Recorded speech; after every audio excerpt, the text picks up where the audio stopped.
Hi everyone, welcome to your Monday. We're about to start our first online class pretty soon, and one of the things that I'm sure I'll be asked about is how do we set up that 3D camera.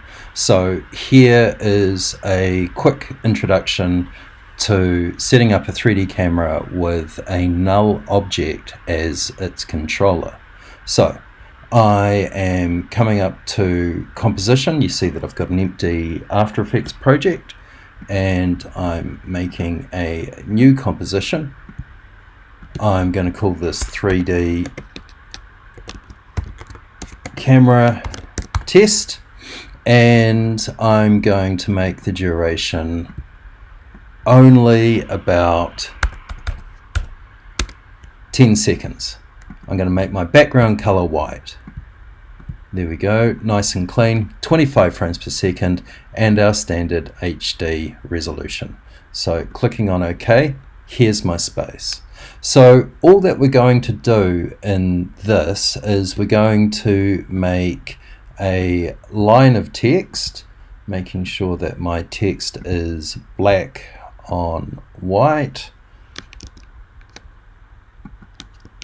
a line of text, I know, almost a dad joke, and then I'm going to make another line of text, and because I want to keep this tutorial quick and short, I'm just going to duplicate that and drag it down, so there it is, and I'm just going to call this another line of text. Now we see that something weird has gone wrong here, and that's simply because if I stretch out my text box, we see that the text was just simply bigger.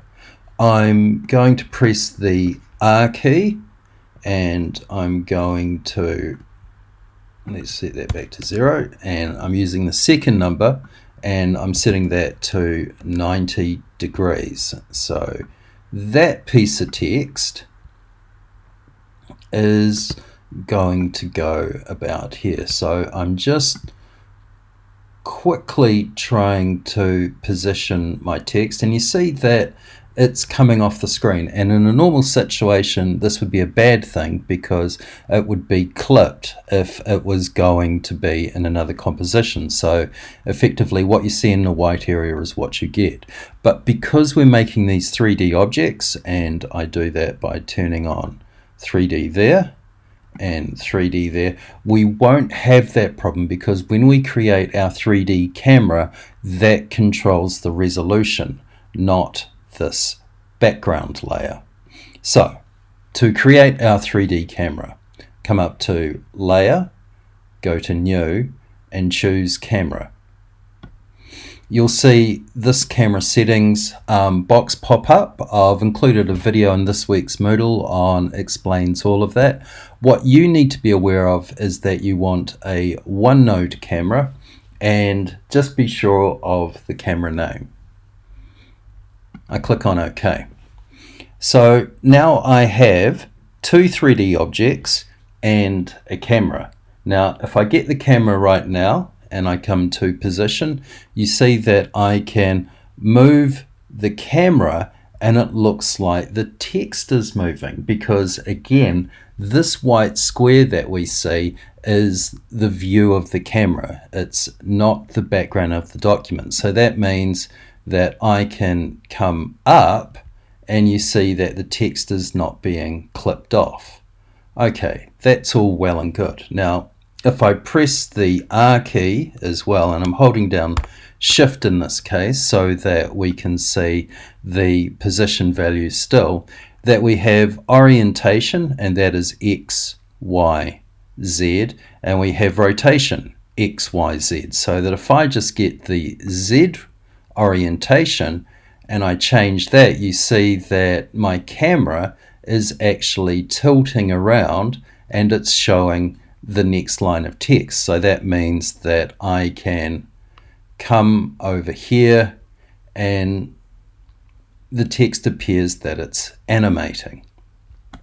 And it is, but it's being animated through the view of a camera. The same as if you were in a car looking out of the window while the car was driving. It's not that the world is moving, it is that you are moving through it.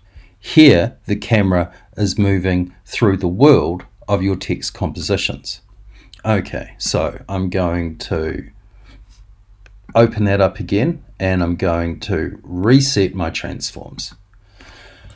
You'll see that if we're animating it that way with position and rotation, there are a lot of things to keep track of, and because of that there is a easier workflow that you can use where you're going to create a camera controller and you're going to parent the camera to that. So whatever you do with the controller, the camera will follow, and the controller will be in the center of your screen.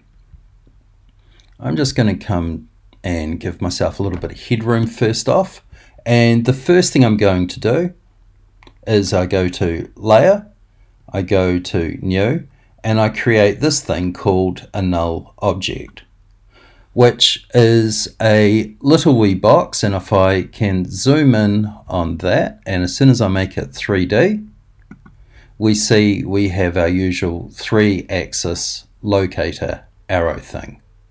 Now, what I am going to do is I'm going to select that, and I'm going to hold down the command key and double click on the pan behind tool, and that's now put it center. That's really good. And the next part is to get this part of the interface. So this is a thing called the parenting pick whip. So I'm going to get this camera 1 and I parent it to null number 1, and then I'm just going to tuck that underneath there. It's important to keep your camera as your very first layer. So going to null, if I go to position, we see that we have the values, and we see that if I press R, we have those values too. So it looks exactly the same at the moment. The advantage is this, that because my locator on my null has these arrows, and that my camera is watching what the null is doing, as soon as I get my pointer to the x-axis and I drag, it's not like the null moves, it's that the text moves, because again we're back in that window metaphor. So that means at this period of time, this period of time here at 1 second, I'm going to get the X position of my camera, and I'm going to move it there, and I'm going to get my position, my orientation, and my X, Y, and Z values all keyframed. So that means now when I press the U key, I have all of these. Okay, so let's say that the reading pace is going to be a bit slow to begin with. So I've come forward just over a second, and I now get my X controller and making sure that I'm dragging in the right direction. So I will keep dragging that to there. So now when I play that through, and let's do that, N key, and I play that through, there is my text. That's moving a bit fast, so what I will do is I'll just move that out a bit. So I've slowed it down. Now the next part is that I want my camera to rotate. So I've finished moving here, and that means I know that because the little keyframe icon is blue, and I'm going to get these keyframe values. So selecting one, holding down shift and selecting the last. Oh no, I have to select them all individually, and I'm dragging them into place. So at this moment of time, I'll just come forward.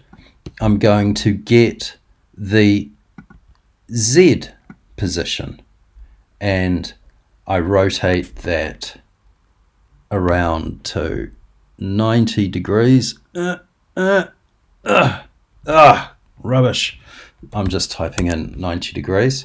And then I'm going to drag my X value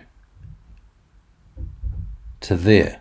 So at the same time as rotating, we see that we're also putting in a little bit of X movement. Otherwise, without that, my text would be off the shot. And then adding a little bit more time, I'm going to come further along, and now I'm going to animate the Y position. And so I know that here it is alphabetical, X, Y, Z, and that visually R, G, B. So X, Y, Z. So I'm going to get the Y value and I'm going to poke it along that way. Now you'll see that as I'm starting to make that movement, my actual motion path of the camera is all curvy, and that's going to lead to things like that happening. We see that the text is moving in a rounded motion. If I want that to be better, or should I say more linear, there's two ways I can do that. I could grab my pen tool, and as soon as I click on here, it'll straighten out my path. Or another way I can do that is I can select the keyframe, and I know it's this keyframe because that's the previous one. And if I right mouse click and I go to my keyframe interpolation, for my spatial interpolation, I want to make that linear. And that, as you can see, does exactly the same thing to the path. So knowing the pen tool is again a vital aspect of using After Effects. So I've come along now, and let's just fix up that last keyframe. So clicking here to move to my exact keyframe and getting the Y value, and I might as well push that all the way across. There we go. Now we'll see that this is probably too fast for a second, so again I'll just try to balance that out, and now we have this.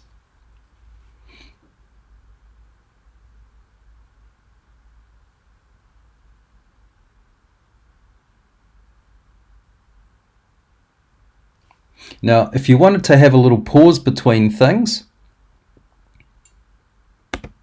let's say we're going to make that rotation a little bit faster, and then I want people to recover from that before I start pushing along again. I could simply get this keyframe, which is my end value for the X position and the Y and the Z, but my position value, and if I come up to edit and I copy that, and I come a little bit longer along, so I want between here and here to be a small pause, I can go edit and paste. These two keyframes are the same value, so there is no animation between the two. So now my playback looks like this. Here we go.